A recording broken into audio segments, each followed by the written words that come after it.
Hello student, good morning. Welcome back to another video. આપણે last લેક્ચરમાં વિકૃતિ અને જનીનિક અનિયમિતતાઓ વિશે ભણ્યા હતા. એમાં આજે જનીનિક અનિયમિતતાઓ જે ટોપિક છે એના બે સબ ટોપિક પડે છે. જેમાં ફર્સ્ટ છે વંશાવલી પૃથ્થકરણ, જે આપણે લાસ્ટ લેક્ચરમાં ભણ્યા હતા, અને સેકન્ડ છે મેન્ડેલિયન અનિયમિતતાઓ, જે આપણે આજના લેક્ચરમાં ભણવાનું છે. શું ભણવાનું છે આજના લેક્ચરમાં? મેન્ડેલિયન અનિયમિતતાઓ. તો સ્ટાર્ટ કરીએ આપણે મેન્ડેલિયન અનિયમિતતાઓ. એક સેકન્ડ.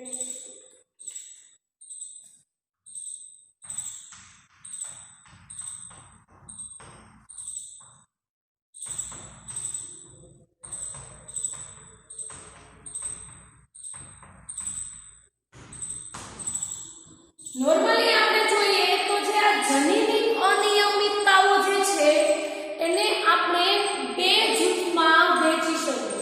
શું છે? જે જનીનિક અનિયમિતતાઓ જે છે એને બે જૂથમાં વહેંચી શકાય. જેમાં પહેલા જૂથનું નામ છે મેન્ડેલિયન અનિયમિતતાઓ અને બીજા જૂથનું નામ છે રંગસૂત્રીય અનિયમિતતાઓ. આપણે લખીને જોઈએ. એક સેકન્ડ. જે જનીનિક અનિયમિતતાઓ જે છે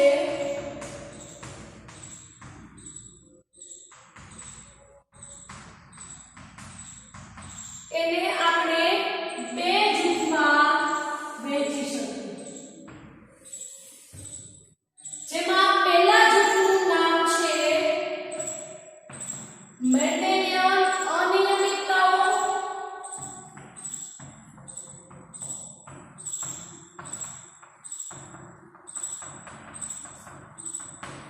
અને બીજા જૂથનું નામ છે રંગસૂત્રીય અનિયમિતતાઓ.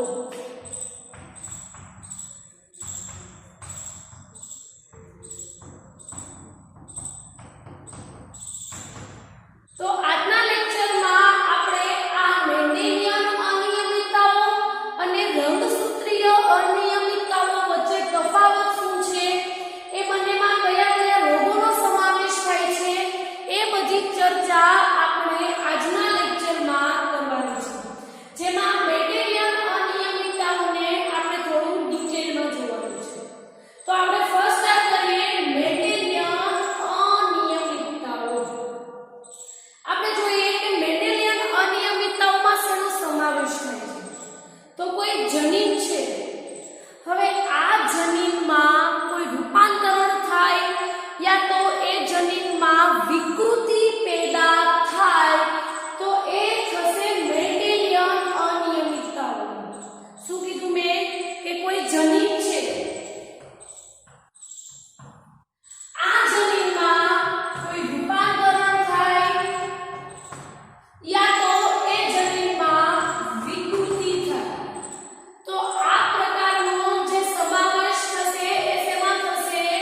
મેન્ડેલિયન અનિયમિતતાઓમાં તેનો સમાવેશ થશે. આપણે જોઈએ કે આ કોઈ પિતૃ છે અને એ પિતૃના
ફિનાઇલકીટોન્યુરિયા અને થેલેસેમિયા વગેરે જેવા રોગો જે છે એનો સમાવેશ મેન્ડેલિયન અનિયમિતતાઓમાં થાય છે.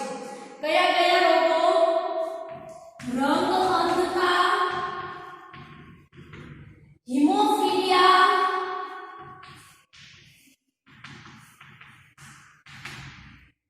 ત્યારબાદ સિકલ સેલ એનિમિયા,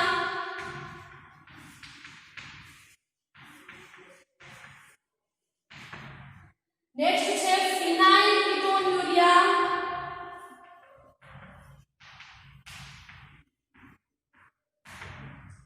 ત્યારબાદ થેલેસેમિયા વગેરે જેવા જે રોગો છે એનો સમાવેશ મેન્ડેલિયન અનિયમિતતાઓમાં થાય છે.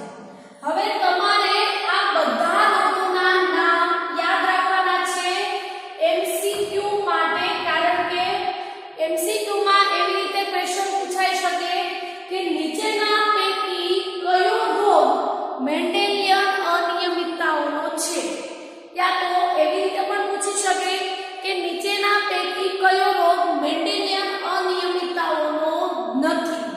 તો આપણે બધા રોગોના નામ ખાસ યાદ રાખવાના છે કે મેન્ડેલિયન અનિયમિતતાઓમાં કયા કયા રોગોનો સમાવેશ થાય છે.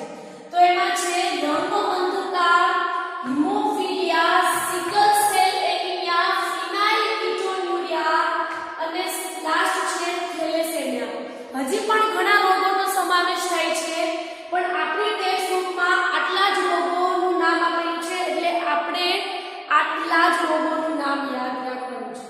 અત્યારે આપણે નામ પણ યાદ રાખવાનું છે અને આ બધા રોગોને આપણે ડિટેલમાં પણ ભણવાના છે. આજના લેક્ચરમાં આપણે કુટુંબના વંશાવલી પૃથ્થકરણના ચાર્ટ જોઈશું. પછીના લેક્ચરથી આપણે આ બધા રોગોને ડિટેલમાં જોઈશું. પણ હજુ હું રિપીટ કરું છું, MCQ માટે આ બધા રોગોનું નામ ખાસ યાદ રાખજો. રંગ અંધતા, હિમોફિલિયા, સિકલ સેલ એનિમિયા, ફિનાઇલકીટોન્યુરિયા અને લાસ્ટ છે થેલેસેમિયા. આ બધાનો સમાવેશ મેન્ડેલિયન અનિયમિતતાઓમાં થાય છે. ત્યારબાદ આપણે જોઈએ રંગસૂત્રીય અનિયમિતતાઓ. આપણે મેન્ડેલિયન અનિયમિતતાઓમાં જોયું કે કોઈ જનીનમાં રૂપાંતરણ થાય યા તો કોઈ જનીનમાં વિકૃતિ થાય, તો એ પ્રકારની અનિયમિતતાઓનો સમાવેશ મેન્ડેલિયન અનિયમિતતાઓમાં થાય છે. તો હવે આપણે જોવાનું છે કે રંગસૂત્રીય અનિયમિતતાઓ કેવી હોઈ શકે. આપણે જાણીએ છીએ કે મનુષ્યમાં રંગસૂત્રની સંખ્યા ટોટલ કેટલી છે? 46. જોડમાં બોલવી હોય તો આપણે બોલી શકીએ 23 જોડ, પણ આમ જોઈએ તો કેટલી છે રંગસૂત્રની સંખ્યા? 46. જે પણ ખબર છે કે બધા સજીવોમાં રંગસૂત્રની સંખ્યા જુદી જુદી હોય છે, પણ મનુષ્યમાં રંગસૂત્રની સંખ્યા 46 હોય છે. થશે શું?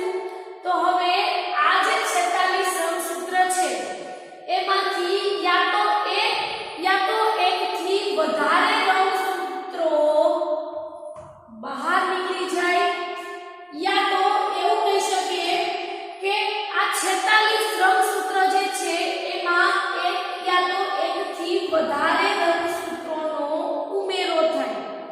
તો આ પ્રકારની અનિયમિતતાઓ જે છે તેને રંગસૂત્રીય અનિયમિતતાઓ. વર્ડ ઉપરથી જ મતલબ છે રંગસૂત્રીય અનિયમિતતાઓ, મતલબ કે રંગસૂત્રને કોઈ રિલેટેડ છે. હવે જો 46 રંગસૂત્ર હોય અને 46 રંગસૂત્ર એઝ ઇટ ઇઝ રહે તો એ કોઈ અનિયમિતતાઓ કહેવાય જ નહીં. અનિયમિતતાઓ ક્યારે કહેવાશે? યા તો એ 46 રંગસૂત્રમાંથી કોઈ રંગસૂત્ર એક યા તો બે બહાર નીકળી જાય, યા તો એ 46 રંગસૂત્ર જે છે એમાં એક યા તો બે રંગસૂત્રોનો ઉમેરો થાય, તો જ અનિયમિતતાઓ રંગસૂત્રની જોવા મળે. તો આપણે અહીંયા લખીએ કે એક યા તો બે રંગસૂત્રની અસામાન્ય ગોઠવણી.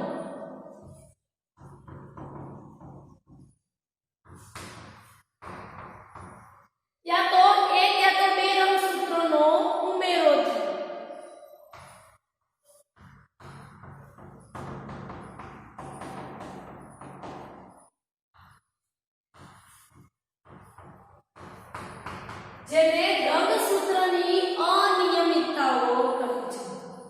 આપણે હવે જોઈએ કે રંગસૂત્રની અનિયમિતતાઓમાં કયા કયા રોગોનો સમાવેશ થાય છે. તો આપણે અહીંયા જોઈએ, જેમાં પહેલું છે પોલીપ્લોઇડી.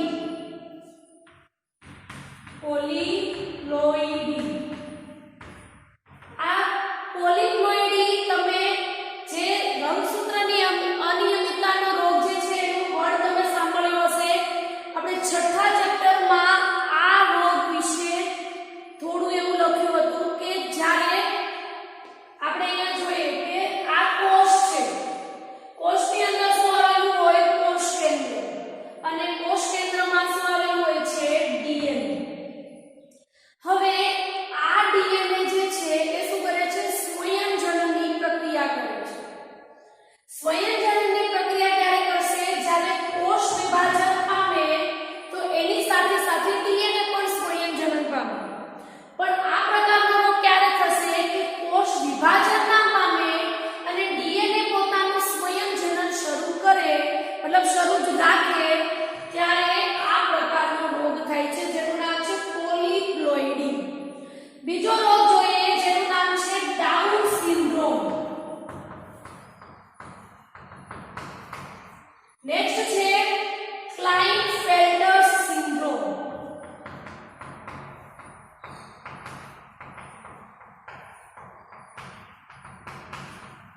અને હજુ એક છે જેનું નામ છે ટર્નર સિન્ડ્રોમ.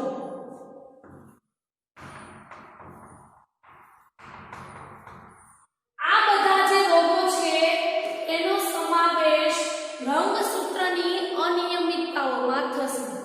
આ પણ આપણે સેમ જે મેન્ડેલિયન અનિયમિતતાઓના રોગોના નામ એમસીક્યુ માટે યાદ રાખ્યા હતા, સેમ રંગસૂત્રની અનિયમિતતાના રોગો પણ આપણે એમસીક્યુ માટે એના નામ યાદ રાખવાના છે અને એને ડિટેલમાં પણ આપણે ભણવાના છે.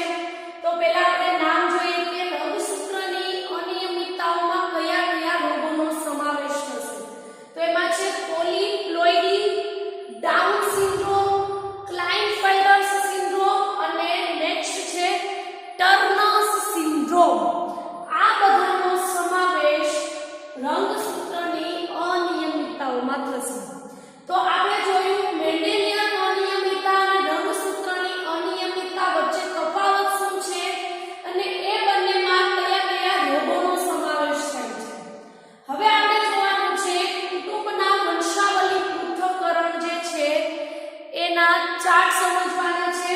તો થોડી વાર માટે વિડિયો પોઝ કરું છું, પછી આપણે ડિટેલમાં જોઈએ.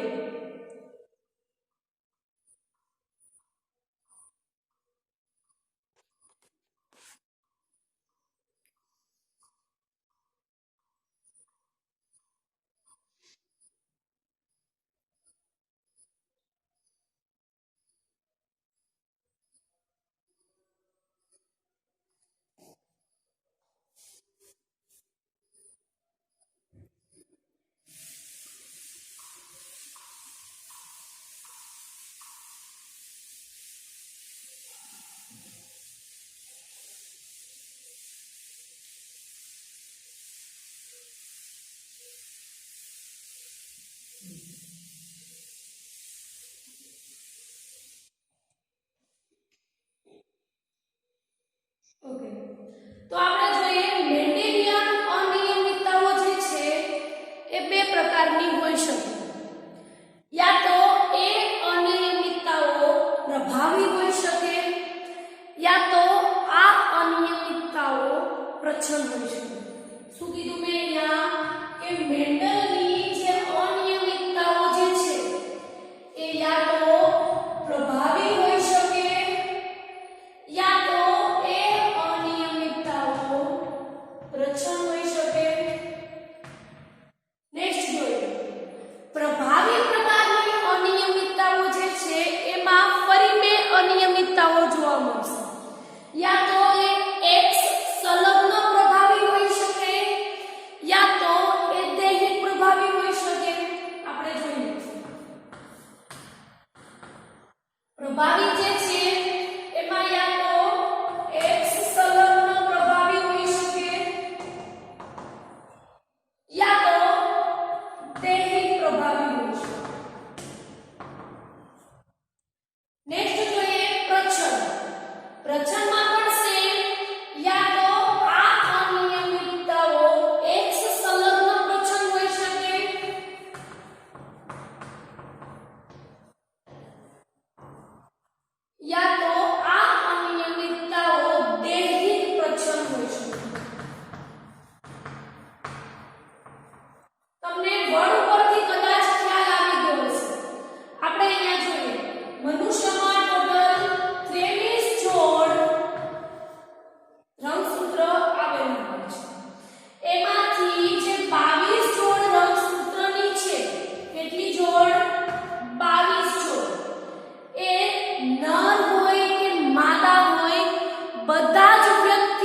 બંનેમાં અલગ અલગ હોય છે.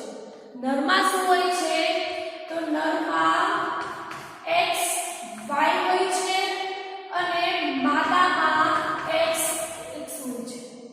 એનો મતલબ કે આ 23મી જોડ રંગસૂત્રની જે છે એ નર અને માદા બંનેમાં અલગ અલગ છે અને એના આધારે લિંગ નક્કી થાય છે, જેથી આ 23મી જોડને આપણે લિંગી રંગસૂત્ર કહીએ છીએ. તો હવે આ 23મી જોડમાં કોઈ પ્રોબ્લેમ થશે, એ 23મી જોડ રંગસૂત્રની જે છે એમાં કંઈક અનિયમિતતાઓ જોવા મળશે, તો એ યા તો x સંલગ્ન પ્રભાવી હશે યા તો એ x સંલગ્ન પ્રચ્છન્ન રોગ હશે. તો તમને થોડો આઈડિયા આવી ગયો હશે કે દૈહિક અને પ્રભાવી અને દૈહિક પ્રચ્છન્ન, આ બે પ્રભાવી ને સોરી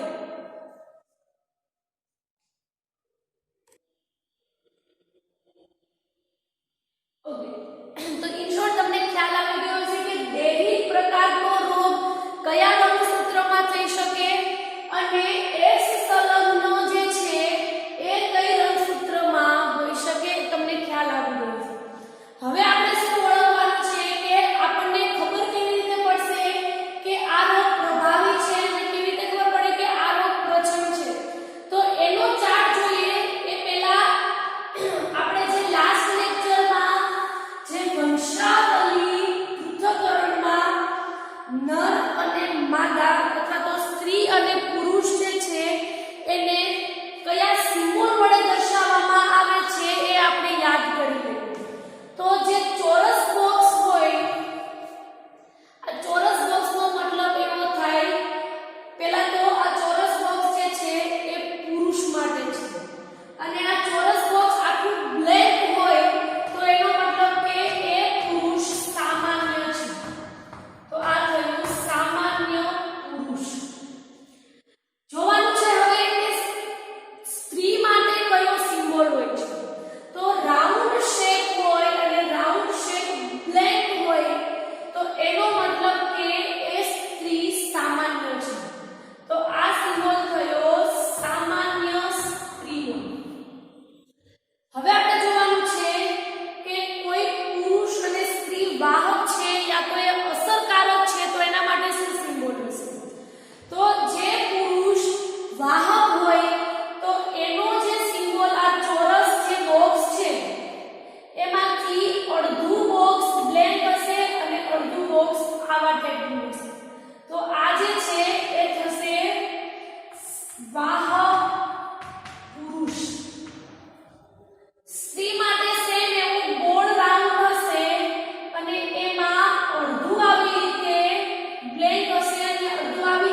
ખ્યાલ આવી જશે.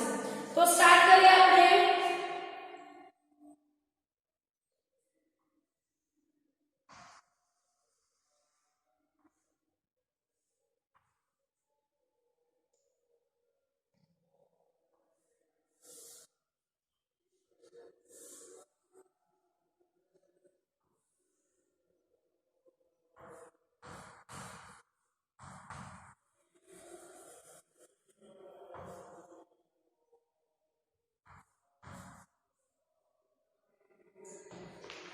સાથે સાથે તમે પણ ડ્રો કરતા જાજો.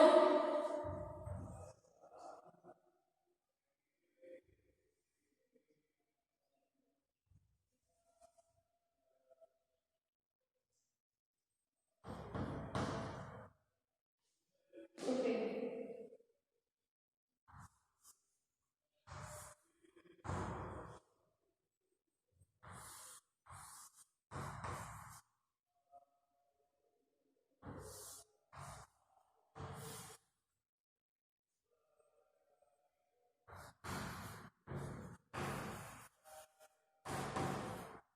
આવો ચાર્ટ આપણી બુકમાં આપેલો છે અને આ ચાર્ટ જે છે એ માયોટોનિક ડિસ્ટ્રોફી નામનો એક રોગ છે એનો છે. એક સેકન્ડ.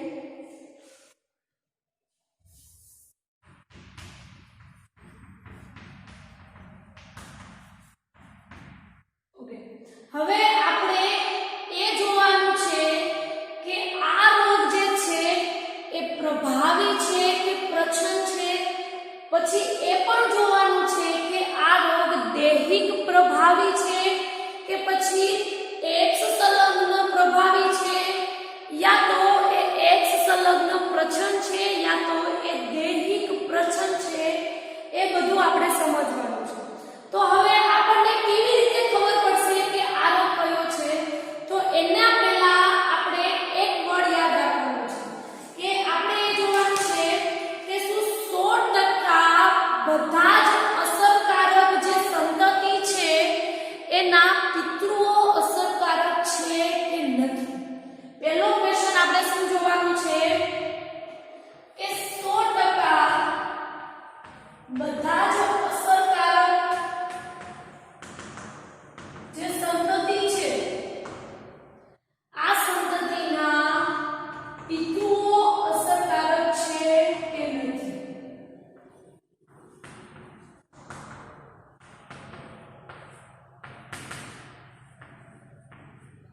આપણે અહીંયા ચેક કરીએ. ફર્સ્ટ અહીંયા જોયું તમને આ અસરકારક દેખાય છે. આ સ્ત્રી પણ અસરકારક છે અને આ પણ અસરકારક છે. આપણે અહીંયા ક્વેશ્ચન શું છે કે 100% બધી જ અસરકારક જે સંતતિ છે આ સંતતિ અસરકારક છે, આ સંતતિ અસરકારક છે અને આ પણ અસરકારક છે. તો હવે એના પિતૃઓ અસરકારક છે કે નથી? તો આપણે એના ત્રણે ત્રણના પિતૃઓ જોઈએ. તો અહીંયાનો જે છે સંતતિ એના પિતૃ અસરકારક છે. અહીંયા જે સંતતિ છે એના પિતૃ જોઈએ તો એના પિતૃ પણ અસરકારક છે. બંને પિતૃઓ અસરકારક હોય કે નહીં એ નથી જોવાનું. એક પિતૃ અસરકારક હશે તો પણ ચાલશે. ઇન શોર્ટ, જે સંતતિ જે અસરકારક હશે એનું કોઈ પણ એક પિતૃ અસરકારક હોવું જોઈએ. બે હોય તો પણ ચાલે, એક હોય તો પણ ચાલે. ત્યારબાદ આપણે જોઈએ આ જે સ્ત્રી છે અસરકારક, હવે એની સંતતિ જે છે એના પિતૃઓ જોઈએ તો એ પણ અસરકારક છે. એનો મતલબ કે હા, એ સંતતિ જે છે એના બધા પિતૃઓ અસરકારક છે. ત્યારબાદ હા આન્સર આવી ગયો. એનો મતલબ એવો થયો કે આ રોગ જે છે એ પ્રભાવી છે. આપણે શું આન્સર જોઈએ છે કે 100% બધા જ અસરકારક સંતતિ છે એના પિતૃઓ અસરકારક છે કે નહીં, આપણે એ આન્સર જોતો છે. તો અહીંયા શું આન્સર આવ્યો? હા, અસરકારક છે. એનો મતલબ એવો થયો કે આ રોગ પ્રભાવી છે. પ્રચંડમાં કેવી રીતે થશે એ આપણે બીજા ચાર્ટ દ્વારા સમજીશું. પહેલા આપણે પ્રભાવીનું સમજીશું. તો આપણે જવાબ શું મળ્યો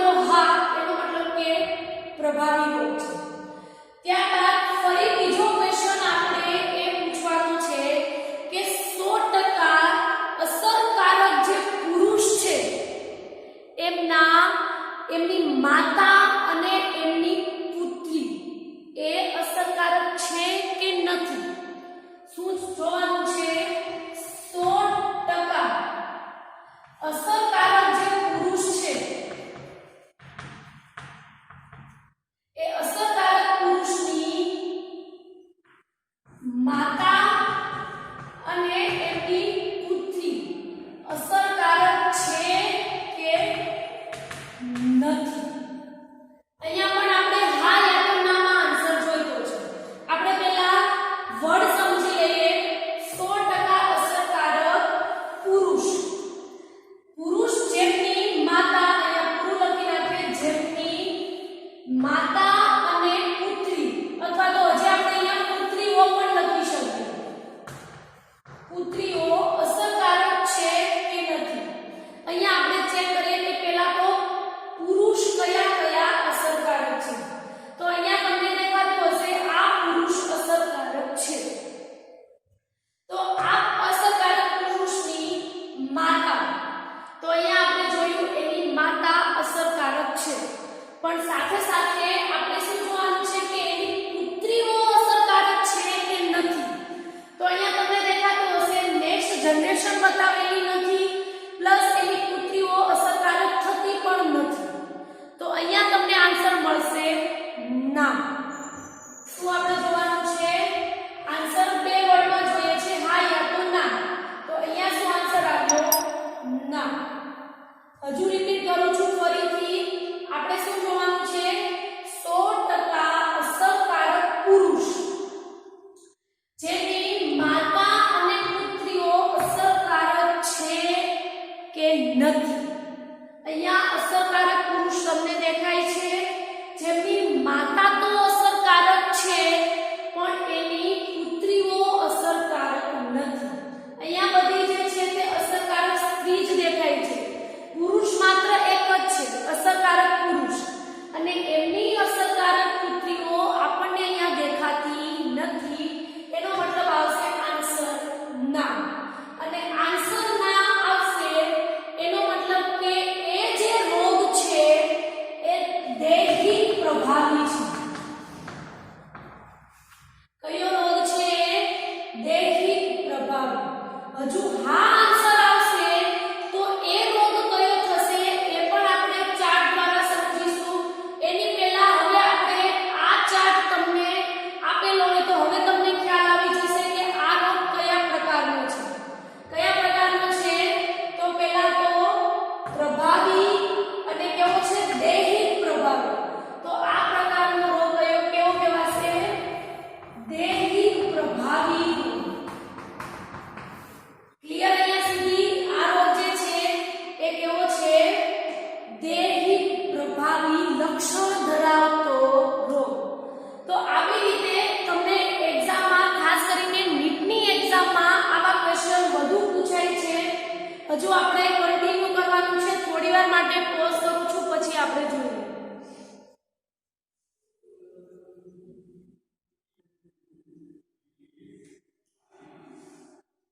ઓકે, તો વિડિયો થોડો વધારે લોંગ થઈ જશે. આજના લેક્ચરમાં આપણે દૈહિક પ્રભાવી રોગ વિશે ભણ્યા. હવે નેક્સ્ટ લેક્ચરમાં આપણે દૈહિક પ્રચ્છન્ન, એક્સ સંલગ્ન પ્રભાવી અને એક્સ સંલગ્ન પ્રચ્છન્નના એક્ઝામ્પલ સાથે ભણીશું. એ પહેલા અહીંયા